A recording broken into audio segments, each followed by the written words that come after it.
السلام علیکم ورحمۃ اللہ وبرکاتہ۔ پیچھے سارا ہم نے بیان پڑھا کہ بنی اسرائیل پر جو اللہ تعالیٰ نے انعامات کیے، تو ان پر جو احسانات کیے ان کا ذکر آیا، پھر ان پر جنہوں نے نہ مانا ان کی وعید، اور ان پر جو عذاب آئے وہ سارا ذکر اللہ تعالیٰ نے پیچھے کیا۔ اب دوبارہ اللہ تعالیٰ ادھر کہہ رہے ہیں، اے بنی اسرائیل یاد کرو میری اس نعمتوں کو جو میں نے آپ پر کی، یقیناً میں نے آپ کو فضیلت دی علی العالمین، جہان والوں پر۔ تو بتانے کا مقصد یہ ہے آگے کہ تم جہان والوں پر میں نے تمہیں فضیلت دی، سارے انبیاء تمہاری لڑی میں سے آئے، تو کبھی یہ نہ سوچ کر بیٹھ جانا کہ ہمارے باپ دادا سارے نبی ہیں تو لہٰذا ہم جو مرضی گناہ کرتے رہیں تو ہم جنت میں چلے جائیں گے۔ اللہ تعالیٰ نے ڈرایا ان کو کہ اگر میں نے تمہیں فضیلت دی تو میں نے اس کے بدلے میں کیا کیا، اللہ تعالیٰ کی ان نعمتوں کی نہ شکری کی نہ قدری کی۔ تو اب کبھی بھی یہ سمجھنا نہ کہ تم جو سا قیامت والے دن اگر برے کام کیے ہیں تو بچ جاؤ گے۔ واتقوا یوما لا تجزی، اس دن سے ڈر جاؤ جس دن نہیں فائدہ دے گا کوئی نفس کسی بھی نفس کو کچھ بھی، ولا یقبل منہا عدل، نہ ان سے کوئی بدلہ لیا جائے گا، ولا تنفعها شفاعہ، اور نہ ان کی سفارش نفع دے گی، ولا هم ینصرون، نہ ان کی کسی قسم کی مدد کی جائے گی۔ کہ تم کو کہ دنیا میں جو اصول ہوتے ہیں کہ اگر کسی کو سزا ہو گئی ہے یا جیل ہو گئی ہے تو آج کل جیسے دنیا میں ہوتا ہے کہ رشوت کام آ جاتی ہے یا کسی کی سفارش کام آ جاتی ہے، یا انسان کو کسی طریقے سے خود ادھر سے نکل آتا ہے۔ اللہ تعالیٰ نے کہنا ہے، اللہ تعالیٰ ادھر فرما رہے ہیں کہ یہ تینوں اصول جو دنیا میں ہیں، یہ تینوں اصول قیامت والے دن نہیں ہوں گے۔ اس دن سے ڈر جاؤ جس دن کوئی نفس کسی نفس کے کام نہیں آئے گا، کہ مثلا کسی نے کسی کی سفارش نہیں کرنی، اور نہ ولا یقبل منہا عدل، اور نہ اس سے بدلہ لیا جانا ہے۔ کہ مثلا کوئی کہے کہ اللہ تعالیٰ اگر مجھ سے یہ معاوضہ لے لیں، رشوت سے مراد ہے کہ اتنے پیسے لے لیں اور مجھے جہنم کی آگ سے بچا لیں۔ اگر حدیث میں آتا ہے کہ اگر کوئی بندہ یہ کہے گا کہ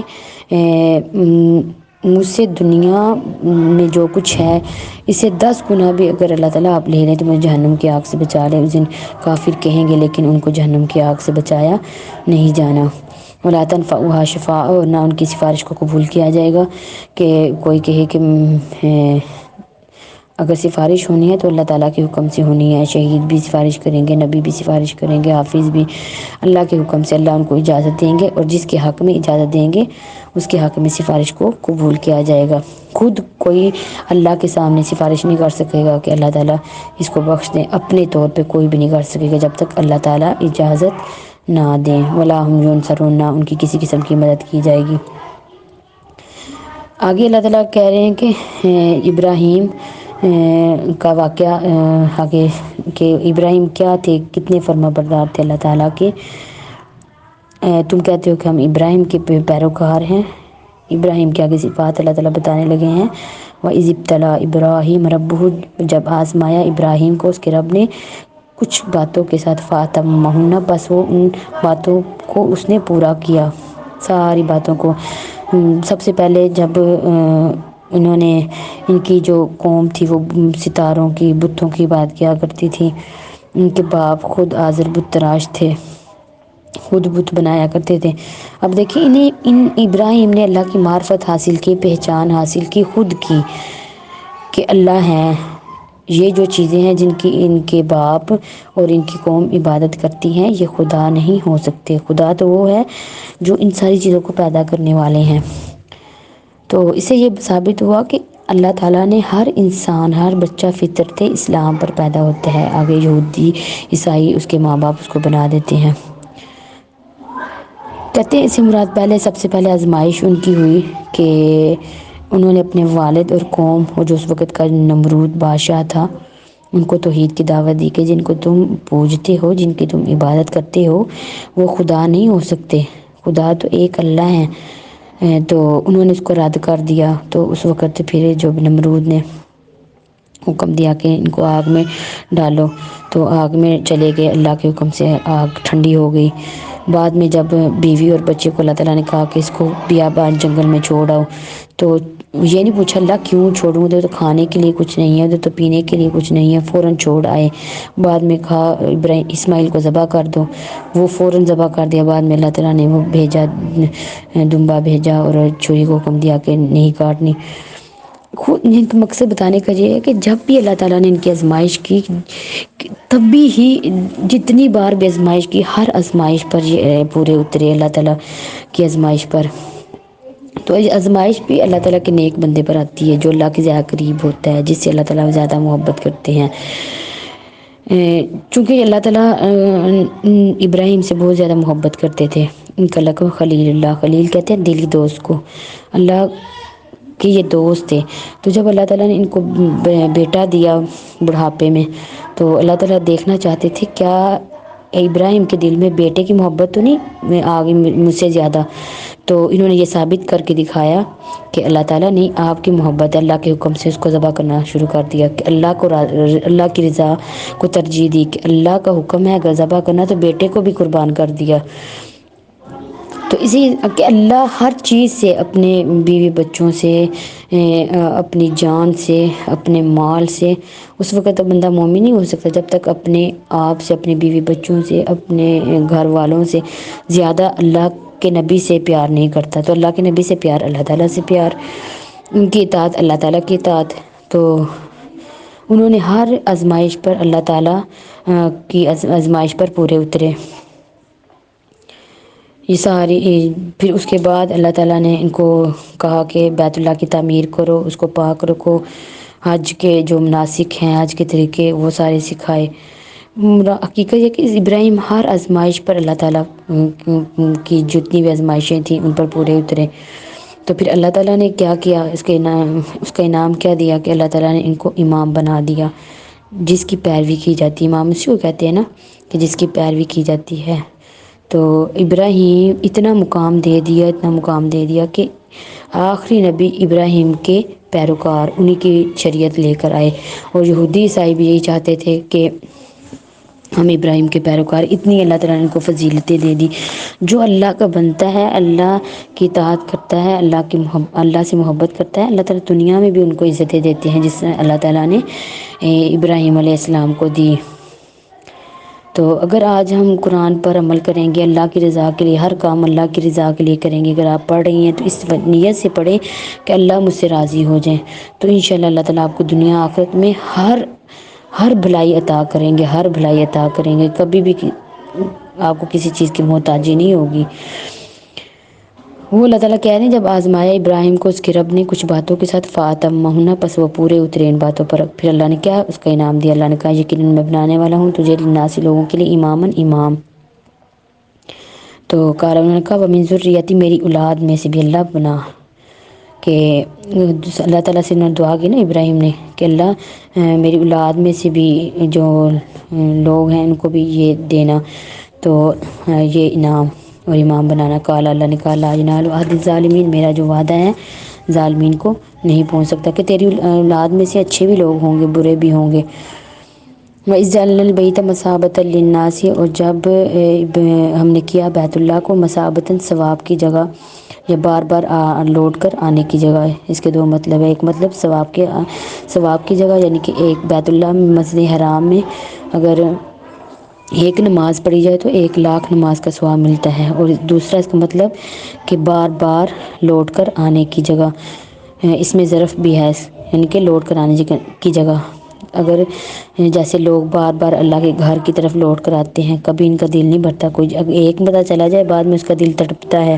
کہ وہ بار بار آئے۔ دوسرا اللہ تعالیٰ کہہ رہے ہیں وہ امن، اور امن کی جگہ بنا دیا کہ ادھر امن ہی امن ہے، کبھی کوئی چوری ڈکیتی اس طرح کا سسٹم نہیں ہے۔ کوئی اگر اللہ تعالیٰ ادھر بیت اللہ میں جا کر پناہ بھی لے لیتا ہے، اگر مشرک ہے تو اس کا احترام بھی کیا جاتا ہے، ان کے ادھر جانوروں کا بھی احترام کیا جاتا ہے کہ ادھر آپ ان کا شکار نہیں کر سکتے، امن ہی امن ہے۔ یہ ابراہیم کی دعا ہے جو اللہ تعالیٰ نے قبول کی۔ پھر اللہ تعالیٰ نے کیا کہا وَاتَّخِذْ مِن مقام ابراہیم، مقام ابراہیم کو جائے نماز، یعنی کہ نماز پڑھنے کی جگہ پکڑو۔ وعدہ لیا ہم نے ابراہیم سے، اسماعیل سے، یعنی کہ حکم دیا ابراہیم اسماعیل کو ان طہر بیتی للطائفین والعاکفین والرکع السجود، کہ اعتکاف کرنے والوں کے لیے، رکوع اور سجود کرنے والوں کے لیے میرے گھر کو پاک صاف رکھنا ہے۔ اسے یہ ثابت ہو رہا ہے کہ اللہ تعالیٰ کا گھر کی صفائی کرنا بہت ہی اعلیٰ کام ہے، جو ایک نبی کی اللہ تعالیٰ نے ذمہ داری بنائی کہ آپ نے ان کو پاک صاف رکھنا ہے۔ اس کا بہت زیادہ ثواب ہے اللہ تعالیٰ کے گھر کا۔ آگے پھر اللہ تعالیٰ نے کہا، اب دیکھیں وَاتَّخِذُوا مِن مقام ابراہیم، ابراہیم کے جس پتھر پر کھڑے ہو کر انہوں نے خانہ کعبہ تعمیر کیا تھا، اس پتھر کے اللہ نے اتنی تعظیم اور اتنا اس کی ادب رکھ دیا کہ آپ نے اس جگہ پہ کھڑے ہو کر جہاں وہ رکھا گیا ہے آپ نے نفل ادا کرنے ہیں، کہ جو اس سے ثابت یہ ہوا کہ اللہ کا جو بندہ بن جاتا ہے اللہ اس کا دنیا میں بھی بہت زیادہ عزتیں عطا کرتے ہیں۔ وَإِذْ قَالَ ابراہیم، جب کہا ابراہیم نے، رب اجعل، اے رب تو بنا، ھذا اس بلدن، شہر کو، آمنا امن والا، وارزق اور تو رزق دے، اہلہ اس کے رہنے والوں کو، من الثمرات پھلوں سے، من آمنا جو ایمان لائے، منہم ان میں سے، باللہ اللہ تعالیٰ پر، والیوم الآخر اور آخرت کے دن پر۔ اب کہتے ہیں ابراہیم نے یہ دعا کی کہ اللہ اس گھر کو امن والا بنا دے اور اس کو رزق دے۔ اب کہتے ہیں کہ اگر گرچہ ادھر کوئی کھیتی باڑی نہیں ہوتی، کوئی بھی چیز نہیں ہوتی، لیکن سب سے اعلیٰ نسل کی چیز ادھر پائی جاتی ہے، جو پوری دنیا میں سے اچھی چیز ہوتی ہے، اچھا پھل ہے وہ ادھر ملتا ہے، ادھر رزق کی فراوانی ہے اور امن ہی امن ہے ادھر۔ ابراہیم نے کیا دعا کی، من آمن منہم باللہ والیوم الآخر، اللہ جو تم پر ایمان لائے اور آخرت کے دن پر ایمان لائے اس کو تو رزق دینا ہے۔ اللہ نے کہا نہیں، دنیا میں میرا یہ قانون نہیں ہے، دنیا میں قال ومن کفر فأمتعہ قلیلا، جو کہ کفر بھی کرے گا، انکار بھی کرے گا میرا، اس کو میں فائدہ دوں گا قلیلا تھوڑا، اس سے مراد کہ دنیا میں اس کو میں دوں گا۔ یہ کبھی نہیں ہے اللہ تعالیٰ کرتے کہ اگر کوئی اللہ کا انکار کرتا ہے یا اللہ کو نہیں ماننے والا کافر ہے تو اللہ ان کو دنیا میں نہیں دیتے، اللہ ان کو دنیا میں دیا ہوا ہے، یہ چونکہ تھوڑا سا فائدہ ہے اس وجہ سے اللہ نے ان کو دیا ہوا ہے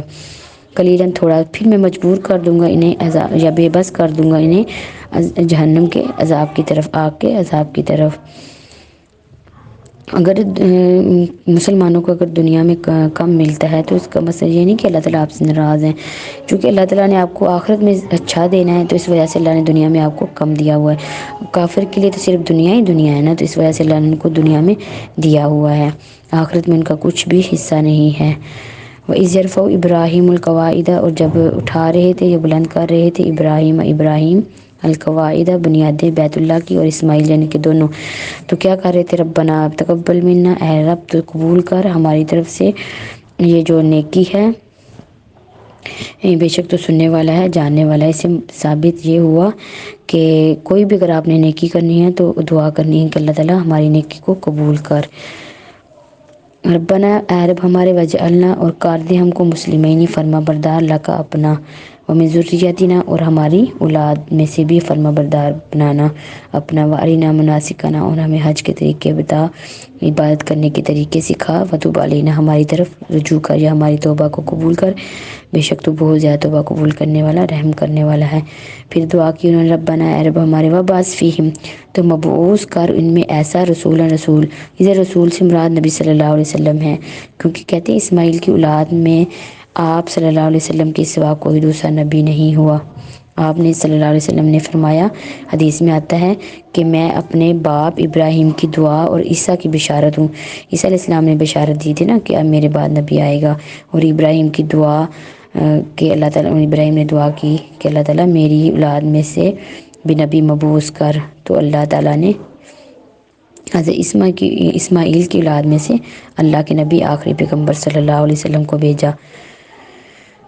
انہوں نے دعا کی کہ اللہ تعالیٰ تو مبعوث کر ان میں ایسا رسول جو انہی میں سے یتلو علیہم، جو پڑھے تلاوت کرے ان پر تیری آیات، اور سکھائے ان کو کتاب اور حکمت۔ کتاب سے مراد ادھر قرآن پاک ہے، حکمت سے مراد ادھر حدیث ہے، اور اسلام کے بنیادی اصول یہ دونوں ہیں، یعنی کہ قرآن کے ساتھ ساتھ احادیث بھی ہے، صحیح احادیث، اور سکھائے ان کو کتاب اور حکمت، اور ان کے تزکیہ نفس کرے، یعنی کہ ان کو پاک کرے، ان کو بتانے کے کہ کن بات اگر آپ سے کوئی گناہ ہو جائے تو اس کو پاک کیسے کرنا ہے، صاف کیسے کرنا ہے، استغفر اللہ، ان کو ساری اس طرح کی باتیں سکھائے۔ انک انت العزیز الحکیم، بے شک تو غالب ہے، الحکیم حکمت والا ہے۔